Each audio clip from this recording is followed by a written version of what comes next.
പവിത്രത്തിൻ്റെ upcoming എപ്പിസോഡിലേക്ക് എല്ലാവർക്കും സ്വാഗതം. വിക്രമും വേദയും കൂടി വേദയുടെ വീട്ടിലെത്തുന്നുണ്ട്. വേദ വിക്രമിനോട് ആവശ്യപ്പെടുന്നുണ്ട്, വിക്രം നീയും അച്ഛനും കൂടി വളരെ സ്നേഹത്തോടു കൂടി ഇടപഴകുന്നത് കാണാൻ എനിക്ക് ആഗ്രഹമുണ്ട്, നീ ആ ആഗ്രഹം എനിക്ക് സാധിപ്പിച്ചു തരണമെന്ന് പറയാണ്. അങ്ങനെ വേദയുടെ ആഗ്രഹം നടത്തി കൊടുക്കാൻ വേണ്ടി നമ്മുടെ വിക്രം നമ്മുടെ ശങ്കരനാരായണനെ തങ്ങളുടെ വരുതിക്ക് വരുത്താൻ വേണ്ടി എല്ലാ ശ്രമങ്ങളും നടത്തിക്കൊണ്ടിരിക്കുകയാണ്. എന്നാൽ മറുവശത്ത് നമ്മുടെ ശങ്കരനാരായണനെ കൊലപ്പെടുത്താൻ വേണ്ടി കുറച്ച് ഗുണ്ടകൾ ഗൂഢാലോചന നടത്തുന്നുണ്ട്.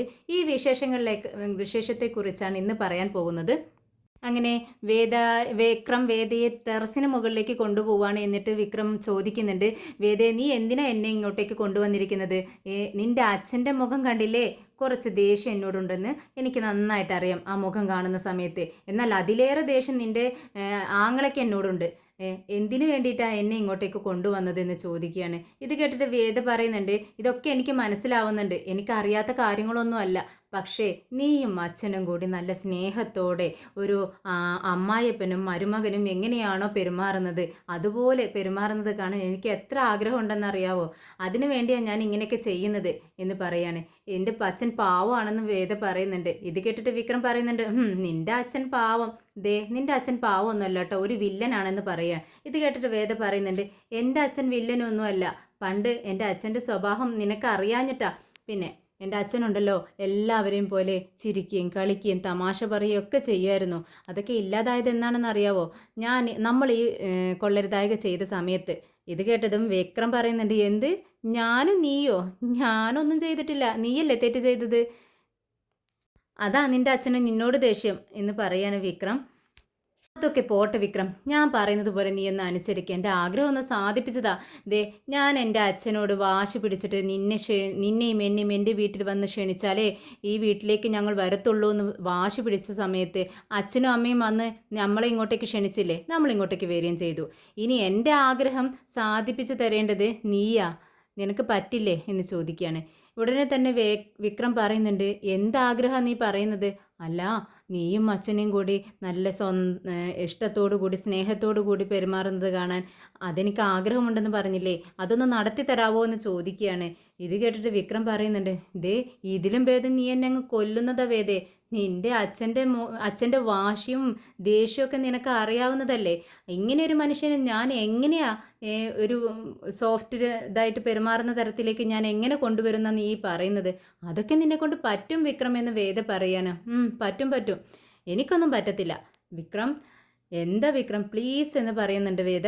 അത് കേട്ടിട്ട് വിക്രം പറയുന്നുണ്ട്, ശരി ഞാൻ ചെയ്യാം, പക്ഷേ ഞാൻ ചെയ്യുന്നതിനിടയിൽ നീ പറ്റത്തില്ല, അത് ചെയ്യരുത് ഇത് ചെയ്യരുത് എന്നൊന്നും പറഞ്ഞ് വിലങ്ങുതടിയായി വരാൻ പാടില്ല. ഞാൻ എന്ത് ചെയ്യുന്നോ, എനിക്ക് എന്താണോ ചെയ്യാൻ തോന്നുന്നത് അത് ഞാൻ ചെയ്യും എന്ന് പറയുന്നുണ്ട് വിക്രം.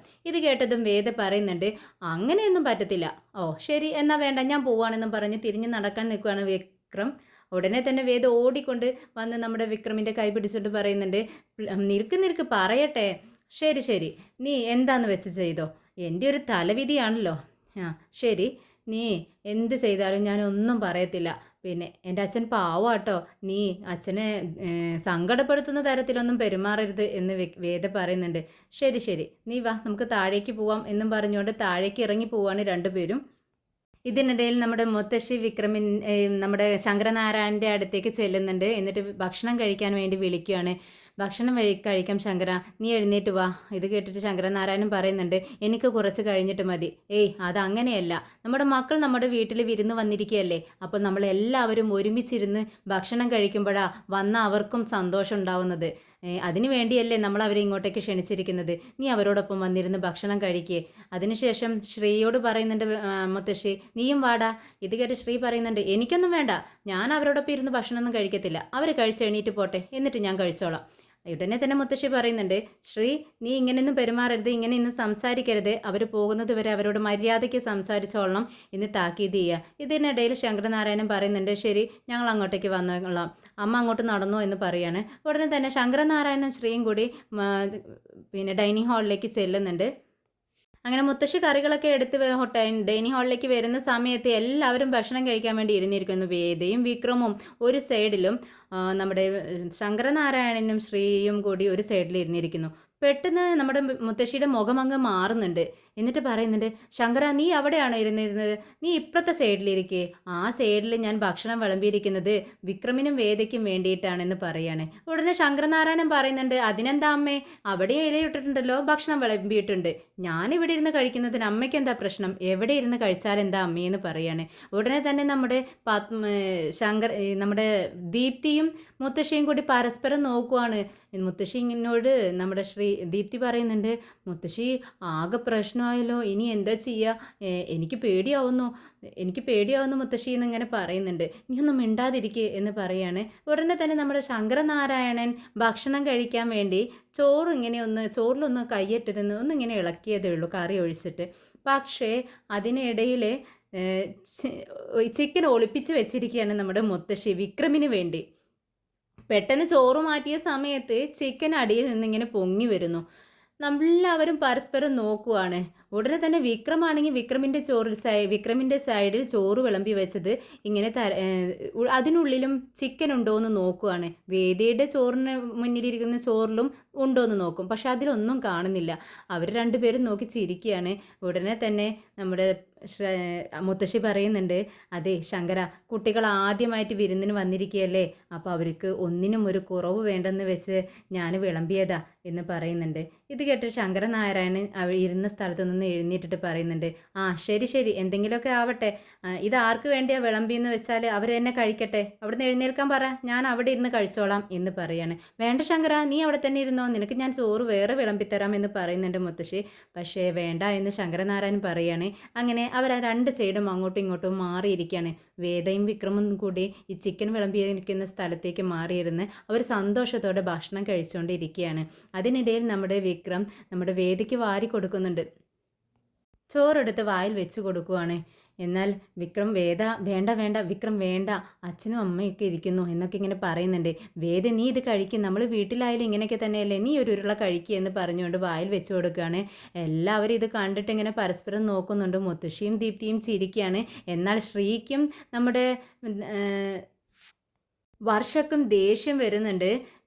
എന്നാൽ മുത്തശ്ശിയാണെങ്കിൽ കറികളൊക്കെ ഇങ്ങനെ ഞണ്ടുണ്ട്, ചിക്കനുണ്ട്, നമ്മുടെ കറികൾ അവിയലുണ്ട് എന്നൊക്കെ പറഞ്ഞുകൊണ്ട് എല്ലാം ഇങ്ങനെ പ്ലേറ്റിലേക്ക് വിളമ്പി കൊടുക്കുന്നുണ്ട്. മുത്തശ്ശി ഇത്രയ്ക്കൊന്നും വേണ്ട, കുറച്ച് മതി എന്നിങ്ങനെ വിക്രം പറയുന്നുണ്ട്. എന്നാൽ വേദയ്ക്ക് ഇങ്ങനെ വായിൽ ഇടയ്ക്കിടയ്ക്ക് വെച്ച് കൊടുക്കുന്നത് കണ്ടിട്ട് വർഷ പ്രതികരിക്കുകയാണ്. "എന്താ ഇത്? ഇവിടെ കുട്ടികളുണ്ട്, പിന്നെ മുതിർന്നവരുമുണ്ട്. നിങ്ങളെന്താ വാരിക്കൊടുത്ത് പിള്ളേർ കളി കളിക്കുകയാണോ" എന്ന് ചോദിക്കുകയാണ്.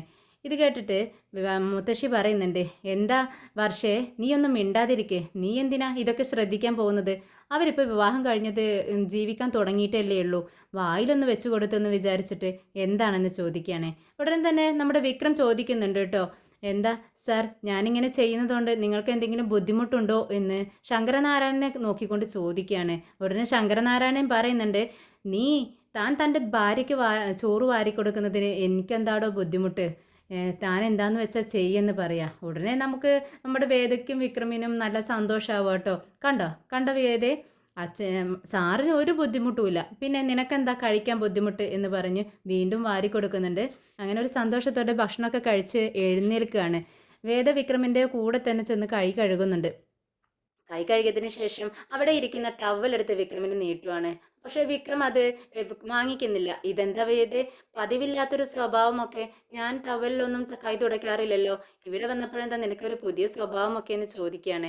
ഉടനെ തന്നെ വേദ പറയുന്നുണ്ട്, "അതെ, അത് നമ്മുടെ വീട്ടിൽ, പക്ഷെ ഇവിടുത്തെ രീതികളൊക്കെ ഇങ്ങനെയാ, ടവലിലാണ് കൈ തുടയ്ക്കാറ്." എന്നാൽ വിക്രം പറയുന്നുണ്ട്, "എൻ്റെ രീതി ഇതല്ല, എൻ്റെ ഭാര്യയുടെ സാരിത്തുമ്പിൽ കൈ തുടയ്ക്കുന്നതാ എൻ്റെ സ്വഭാവം" എന്ന് പറഞ്ഞുകൊണ്ട് വേദയുടെ സാരിത്തുമ്പ് എടുത്ത് അതിൽ കൈ തുടയ്ക്കുക. വേദ, "ഹേയ് വിക്രം, വിട്" എന്ന് പറയുന്നുണ്ട്. അപ്പോഴേക്കും പിറകിലേക്ക് തിരിഞ്ഞു നോക്കിയപ്പോഴാണ് ഇതെല്ലാം കൊണ്ടുകൊണ്ട് നമ്മുടെ ശ്രീയും നമ്മുടെ ശങ്കരനാരായണനും എല്ലാവരും വരിവരിക്ക് ഇങ്ങനെ കൈ കഴുകാൻ വേണ്ടി വാഷിംഗ് ബേസിനേക്ക് അടുത്ത് വന്ന് നിൽക്കുകയാണ്. എന്നാൽ ഇവരിതൊന്നും കണ്ടിട്ടില്ല. സോറി" എന്നിങ്ങനെ വിക്രം പറയുന്നുണ്ട്. "ഞാൻ കൈ തുടയ്ക്കുകയായിരുന്നു" എന്ന് പറഞ്ഞുകൊണ്ട് ഇരിക്കുന്ന സമയത്താണ് നമ്മുടെ ശങ്കരനാരായണൻ, "ശരി നിങ്ങൾ എന്താണെന്ന് വെച്ചാൽ ചെയ്യും, ഞാൻ അപ്പുറത്ത് പോയിട്ട് കൈ കഴുകിക്കോളാം" എന്നും പറഞ്ഞുകൊണ്ട് ശങ്കരനാരായണൻ അവിടെ നിന്നും പോകുന്നുണ്ട്. എന്നാൽ ശ്രീ പ്രതികരിക്കുകയാണ്, "എന്താടാ നിൻ്റെ ഉദ്ദേശം? എൻ്റെ അച്ഛൻ എത്രയും നിലയും വിലയുമുള്ള ആളാണെന്ന് നിങ്ങൾക്കറിയില്ലേ, എന്നിട്ട് അദ്ദേഹത്തിൻ്റെ മുന്നിൽ വെച്ചാണോ നിങ്ങളുടെ ഈ കുട്ടിക്കളി? എന്താ നിങ്ങളുടെ വിചാരം എന്ന് ചോദിക്കുകയാണ്. എന്താ എൻ്റെ വിചാരം? നിലയും വിലയും ഒക്കെ ഉണ്ടാവും. പക്ഷെ അദ്ദേഹം ഇപ്പോൾ അദ്ദേഹത്തിൻ്റെ മകളെയല്ലേ ഇപ്പോൾ ഞാൻ കല്യാണം കഴിച്ചിരിക്കുന്നത്. പിന്നെ നിങ്ങളാണിങ്ങനെ എൻ്റെ അളിയനും. അത്രയ്ക്ക് വില തന്നാൽ പോരെ നിങ്ങൾക്ക് എന്ന് ചോദിച്ചുകൊണ്ട് വിക്രം അവിടെ നിന്നും പോകുന്നുണ്ട്. ശ്രീക്കാണെങ്കിൽ ദേഷ്യം വന്ന് രണ്ട് കൈകളും ഇങ്ങനെ ചുരുട്ടി പിടിച്ച് ഇങ്ങനെ ദേഷ്യം വന്ന് നിൽക്കുകയാണ് ശ്രീ. ഭക്ഷണം കഴിച്ചു കഴിഞ്ഞതും നമ്മുടെ അല്ല ശങ്കരനാരായണൻ ഇങ്ങനെ പറയുന്നുണ്ട്, അല്ല എന്താ ഈ പത്മത്തെ ഡോക്ടർ അടുത്തേക്ക് പോയ പത്മത്തെ കാണാത്തതെന്നും പറഞ്ഞുകൊണ്ട് പുറത്തേക്ക് നോക്കി നിൽക്കുവാണ്. ഉടനെ നമ്മുടെ മുത്തശ്ശി പറയുന്നുണ്ട്, പത്മ ഇപ്പോൾ ഇങ്ങോട്ടേക്ക് വന്നോളും, വന്നു കഴിഞ്ഞിട്ട് നമുക്ക് പെട്ടെന്ന് പോകണം കേട്ടോ എന്ന് പറയുകയാണ്. ഉടനെ തന്നെ നമ്മുടെ ഈ വിക്രം പറയുന്നുണ്ട്, അല്ല അമ്മയെ തനിച്ചാണോ ഹോസ്പിറ്റലിലേക്ക് വിട്ടിരിക്കുന്നത്? അപ്പം നിങ്ങളും ആരും എന്താ പോവാഞ്ഞത് എന്ന് ദീപ്തിയോട് ചോദിക്കുകയാണ്. അപ്പോൾ ദീപ്തി പറയുന്നുണ്ട്, അത് അമ്മയ്ക്ക് പരിചയമുള്ള നമ്മുടെ എല്ലാവരും വീട്ടിലുള്ള എല്ലാവരും പോകുന്നൊരു ഹോസ്പിറ്റൽ തന്നെയാണ്. അമ്മ അങ്ങോട്ട് എത്തിയതും അവരെല്ലാവരും അമ്മയെ പ്രത്യേകം കെയർ ചെയ്യും. ആരും പോകണമെന്നില്ല, പോവാമെന്ന് പറഞ്ഞാലും അമ്മ സമ്മതിക്കാറില്ല, അതുകൊണ്ടാണ് പോവാത്തതെന്ന് പറയുകയാണ്. ഉടനെ തന്നെ വിക്രം പറയുന്നുണ്ട്, എന്നാൽ ശരി, ഇപ്പോൾ നമുക്ക് ഇവിടെ നിന്ന് പോകുന്നതിന് മുന്നേ ഞാനൊന്ന് ഒരു 10 മിനിറ്റ് വിശ്രമിക്കട്ടെ, ഒന്ന് ഉറങ്ങിയിട്ട് വരാമെന്ന് പറയുമ്പോൾ ശങ്കരനാരായണൻ ദേഷ്യം വരികയാണ്. എന്ത് ഉറങ്ങാനോ? അമ്മേ ദേ നോക്ക്, എല്ലാവരോടും പറഞ്ഞോളണം, ഞാൻ ആരെയും കാത്തു നിൽക്കത്തില്ല. കറക്റ്റ് സമയം പത്മം വന്നതും നമ്മളിവിടെ നിന്നും ഇറങ്ങും. ഇത് കേട്ടതും നമ്മുടെ വിക്രം പറയുന്നുണ്ട്, എന്താ വേദ ഇത്, ഒന്ന് വിശ്രമിക്കാമെന്ന് വെച്ചാൽ അതിനും സമ്മതിക്കത്തില്ലേ ഈ സാറ്? നീ ഒന്ന് പറ എന്ന് പറയണേ. അച്ഛാ ഒന്ന് കിടന്നോട്ടെ എന്നിട്ട് പോവാമെന്ന് പറയുന്നുണ്ട്. അങ്ങനെ വിക്രം മുകളിലേക്ക് ഉറങ്ങാനായിട്ട് പോവുകയാണ്. കുറച്ച് സമയം കഴിഞ്ഞതും വിക്രം ഉറക്കം എണീറ്റ് വരുന്നുണ്ട്. എല്ലാവരും താഴെ കാപ്പി കുടിച്ചുകൊണ്ടിരിക്കുകയാണ്. വിക്രം പറയുന്നുണ്ട്, എല്ലാ കുടുംബക്ഷേത്രത്തിലേക്ക് പോകേണ്ട സമയമായില്ലേ എന്ന് ചോദിക്കുകയാണ്. അങ്ങനെ മുത്തശ്ശി പറയുന്നുണ്ട്, ഇതാ സമയമായി തുടങ്ങി, നിങ്ങൾ എണീക്കട്ടെ എന്ന് വിചാരിച്ചിട്ടായിരുന്നു, വാ കാപ്പി കൊടുക്ക് വിക്രം എന്ന് പറഞ്ഞുകൊണ്ട് കാപ്പി കൊടുക്കുകയാണ്. അതിനിടയിൽ എല്ലാവരും ഇങ്ങനെ കുടുംബക്ഷേത്രത്തിൻ്റെ കാര്യം, അവിടെ തറവാട്ട് വീട്ടിലെ കാര്യങ്ങളും എല്ലാം ഇങ്ങനെ പഴയ കാര്യങ്ങളൊക്കെ മുത്തശ്ശി ഇങ്ങനെ സംസാരിച്ചുകൊണ്ടിരിക്കുക. ഉടനെ വേദയും കുറേ കാര്യങ്ങളൊക്കെ പറയുന്നുണ്ട്. അത് കേട്ടിട്ട് വിക്രം പറയുന്നുണ്ട്, അല്ല നീ അമേരിക്കയിലൊക്കെ അല്ലേ പഠിച്ചത്, ഇതൊക്കെ നിനക്ക് ഓർമ്മയുണ്ടോ? ആ സമയത്തൊക്കെ നീ ഇവിടെ ഉണ്ടായിരുന്നു എന്ന് ചോദിക്കുകയാണ്. അപ്പോൾ വേദ പറയുന്നുണ്ട്, കുറേ കാലം ഞാൻ ഇവിടെ നിന്നിട്ട് തന്നെയല്ലേ പഠിച്ചത്, ഹയർ സ്റ്റഡീസിന് മാത്രമല്ലേ അമേരിക്കയിലേക്ക് ഞാൻ പോയിട്ടുള്ളൂ, എല്ലാ കാര്യങ്ങളും എനിക്ക് ഓർമ്മയുണ്ട്. പണ്ട് ഞാൻ ഒരുപാട് പർച്ചേസ് ചെയ്യുമായിരുന്നു, എന്തായാലും ഇത്തവണ പോകുമ്പോഴും എൻ്റെ ഉദ്ദേശം പർച്ചേസിങ് തന്നെയാണെന്ന് പറയുകയാണ്. ഉടനെ ദീപ്തി പറയുന്നുണ്ട്, ചേച്ചി പർച്ചേസ് ചെയ്യുമ്പോൾ എന്നെ മറക്കരുത് കേട്ടോ, എനിക്കും ഇഷ്ടപ്പെട്ട ഒരുപാട് സാധനങ്ങളുണ്ട്, അതൊക്കെ എനിക്ക് മേടിച്ച് തരണം കേട്ടോ എന്ന് പറയുകയാണ്. ശരി, നമുക്ക് 2 പേർക്കും പോയി മേടിക്കാമെന്ന് പറയുന്നുണ്ട്. പിന്നീട് നമ്മുടെ ദീപ്തി ഒരു ബുക്ക് ഇങ്ങനെ നോക്കിക്കൊണ്ടിരിക്കുകയാണ്. അപ്പോൾ വിക്രം ചോദിക്കുന്നുണ്ട്, അല്ല ദീപ്തി നീ എന്താ പഠിക്കുമായിരുന്നോ? ആ അതെ ചേട്ടാ, ഭയങ്കര ടഫാ ഈ സബ്ജക്റ്റ്, അപ്പോൾ മാത്തമാറ്റിക്സ് ആണ് ഇതിൽ കൂടുതലെന്ന് പറയുകയാണ്. അപ്പോൾ വിക്രം പറയുന്നുണ്ട്, മാത്തമാറ്റിക്സോ, അതെന്താടാ ഇത്ര ടഫ്? അത് നീ ശ്രദ്ധിക്കാത്തതുകൊണ്ടാ, ഒരുപാട് ടെക്നിക്കുകളുണ്ട് ഇതിൽ മനസ്സിലാക്കാൻ വേണ്ടി. അപ്പോൾ നീ അതെല്ലാം പഠിച്ചു വെച്ചാൽ നിനക്ക് ഒരുപാട് പഠിക്കാൻ എളുപ്പമായിരിക്കും, നീ നല്ലോണം പഠിക്കുന്ന കുട്ടിയല്ലേ എന്ന് പറയുകയാണ്. ഇത് കേട്ടതും നമ്മുടെ വേദ പറയുന്നുണ്ട്, നിനക്ക് എന്തെങ്കിലും ഡൗട്ട് ഉണ്ടെങ്കിൽ ചേട്ടനോട് ചോദിച്ചാൽ മതി, ചേട്ടൻ പറഞ്ഞു തരുമെന്ന് പറയുകയാണ്. ഇത് കേട്ടിട്ട് നമ്മുടെ ശ്രീ കളിയാക്കുവാണ് വിക്രമിനെ. ആദ്യം മാത്തമാറ്റിക്സ് എന്നുള്ളതിൻ്റെ സ്പെല്ലിങ് പോലും അവനോട് നേരെ അറിയാവോ എന്ന് ചോദിക്കുക ദീപ്തി, എന്നിട്ടല്ലേ പഠിപ്പിക്കുന്നത്. ഒരു ഗുണ്ടയായ ഇവനിക്ക് ഇതൊക്കെ എങ്ങനെ അറിയാനാ?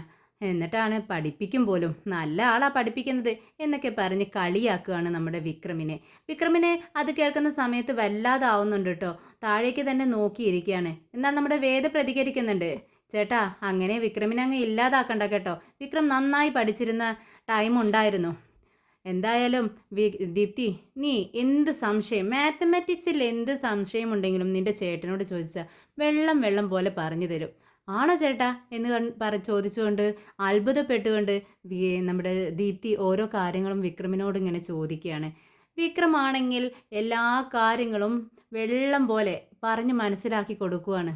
ഓരോ കാര്യങ്ങളെക്കുറിച്ചും ചോദിക്കുന്നതും പറയുന്നതും എല്ലാം കേട്ടുകൊണ്ട് നമ്മുടെ ശങ്കരനാരായണനും ശ്രീയും നിൽക്കുവാണ്. ശ്രീ വായ് പൊളിച്ച് ഇരുന്നു പോകുന്നുണ്ട്. ശങ്കരനാരായണൻ തലയിട്ടിങ്ങനെ കുലുക്കുന്നുണ്ട്. ഇതെല്ലാം ഇവനക്ക് അറിയാമല്ലോ, ഇത്രയും പഠിച്ച് ഇത്രയും അറിവുള്ള ഇവനാണ് ഒരു റൗഡിയെ പോലെ നടന്നിരുന്നത് എന്ന് ചിന്തിച്ചിരിക്കുകയാണ് നമ്മുടെ ശങ്കരനാരായണൻ. പിന്നീട് പത്മയുടെ ഡ്രൈവർ കയറി വരുന്നുണ്ട്. ഡ്രൈവറോട് ചോദിക്കുന്നുണ്ട് നമ്മുടെ വിക്രം, പുറത്ത് മഴയൊക്കെ എങ്ങനെയുണ്ട്, മഴയൊക്കെ തോർന്നോ എന്ന് ചോദിക്കുകയാണ്. അപ്പോൾ ഡ്രൈവർ പറയുന്നുണ്ട്, ഇല്ല നല്ല മഴ പെയ്തുകൊണ്ടിരിക്കുകയാണ്. വെള്ളക്കെട്ടാണ് വഴിയിലെല്ലാം റോഡിലെല്ലാം എന്ന് പറയുകയാണ്. ഉടനെ തന്നെ ദീപ്തി പറയുന്നുണ്ട്, അയ്യോ അപ്പോൾ നമ്മൾ എങ്ങനെയാണ് ഊരിക്ക് നാട്ടിലേക്ക് പോകുന്നത്, ചടങ്ങുകളൊക്കെ നടത്തേണ്ട സമയത്ത് എത്താൻ പറ്റുമോ എന്ന് ചോദിക്കുകയാണ്. ഉടനെ തന്നെ ടി വിയിൽ ന്യൂസും കാണിക്കുന്നത് നല്ല മഴ കാരണം റോഡ് എല്ലാം ബ്ലോക്കായി കിടക്കുകയാണ്, അങ്ങനെ ഗതാഗതമൊക്കെ തടസ്സപ്പെട്ട് കിടക്കുകയാണെന്ന് ന്യൂസും കേൾക്കുന്നുണ്ട്. ഉടനെ വിക്രം പറയുന്നുണ്ട്, നമുക്ക് 2 ദിവസം ഉണ്ടല്ലോ, അപ്പോഴേക്കും പോവാം, ചടങ്ങുകൾ അപ്പോഴേക്കും നടക്കത്തല്ലേ ഉള്ളൂ, അപ്പോഴേക്കും നമുക്ക് അങ്ങോട്ട് എത്താം എന്ന് പറയുകയാണ്. നാളെ വൈകിട്ടത്തേക്ക് ആകുമ്പോഴേക്കും മഴ ഒന്ന് കുറയുമെന്നാണ് ന്യൂസിൽ പറയുന്നതെന്ന് വിക്രം പറയുന്നുണ്ട്. പിന്നീട് വേദയോട് വിക്രം പറയുന്നുണ്ട്, എന്നാൽ 2 ദിവസം കഴിഞ്ഞിട്ടല്ലേ നമ്മൾ പോകത്തുള്ളൂ, അപ്പോൾ നമുക്ക് വീട്ടിലേക്ക് പോയാലോ എന്ന് പറയാണ്. പക്ഷേ ഡ്രൈവർ പറയുന്നുണ്ട്, ഇല്ല, റോട്ടിലൂടെ 2 വീലർ കൊണ്ട് പോകാൻ തീരെ പറ്റത്തില്ല സാർ എന്ന് പറയുന്നുണ്ട്. ഇത് കേട്ടിട്ട് വേദ പറയുന്നുണ്ട്, വേണ്ട വിക്രം, നീ പോയാൽ എനിക്ക് ഒരു സമാധാനവും ഉണ്ടാവില്ല, നമുക്ക് മഴയെല്ലാം തോർന്ന് വേണമെങ്കിൽ പോവാം എന്ന് പറയുന്നുണ്ട്. എന്നാൽ ഇവരിങ്ങനെ നാട്ടിലേക്ക് കുടുംബക്ഷേത്രത്തിലെ ഒരു പരിപാടിക്ക് പോകാൻ വേണ്ടി നമ്മുടെ ശങ്കരനാരായണൻ ഈ യാത്ര പ്ലാൻ ചെയ്തത് പരമുവിൻ്റെ ആൾക്കാരറിയാണ്. അവർ വന്ന് പരമുവിനോട് പറയുന്നുണ്ട്. അങ്ങനെ പരമു പറയുന്നുണ്ട്, നമ്മുടെ ജസ്റ്റിസ് ശങ്കരനാരായണനെ കൊലപ്പെടുത്താൻ വേണ്ടി പറ്റിയ സമയം ഇതാണ്, ആരും അറിയാതെ അദ്ദേഹത്തെ എന്തെങ്കിലും ചെയ്യണം. നമ്മൾ ഒരു ടീമിൻ്റെ കയ്യിൽ നിന്നും ക്യാഷ് മേടിച്ചത് ആരും മറക്കണ്ട, എന്തായാലും പറ്റിയ സമയം ഇതാണ്, ആരും അറിയത്തില്ല, വല്ല കാട്ടിലേക്കും തള്ളിക്കൊള്ളണം എന്നൊക്കെ പറഞ്ഞ് എല്ലാവർക്കും റൗഡികൾക്കൊക്കെ ഉപദേശിച്ച് കൊടുക്കുകയാണ് നമ്മുടെ പരമു. എന്നാൽ പരമു അറിയുന്നില്ല, നമ്മുടെ ശങ്കരനാരായണനോടൊപ്പം വിക്രമും അവരുടെ ഫാമിലിയും എല്ലാവരും ഉണ്ടായിരുന്ന കാര്യം പരമിന് അറിയത്തില്ല. എതിർ ടീമുകാർ ചോദിക്കുന്നുണ്ട്, അല്ല അദ്ദേഹത്തെ ആരെങ്കിലും രക്ഷപ്പെടുത്താൻ വന്നാൽ നിങ്ങൾ എന്ത് ചെയ്യുമെന്ന് ചോദിക്കുകയാണ്. ആരും രക്ഷപ്പെടുത്താൻ വരത്തില്ല, രക്ഷപ്പെടുത്താൻ വന്നാലും കൂടെയുള്ളവർക്കും അത് തന്നെയായിരിക്കും ഗതി, ആരും തന്നെ രക്ഷപ്പെടില്ല, രക്ഷപ്പെടുത്താൻ വന്നവരും രക്ഷപ്പെട്ടു പോവില്ല എന്നാണ് പരമു പറയുന്നത്.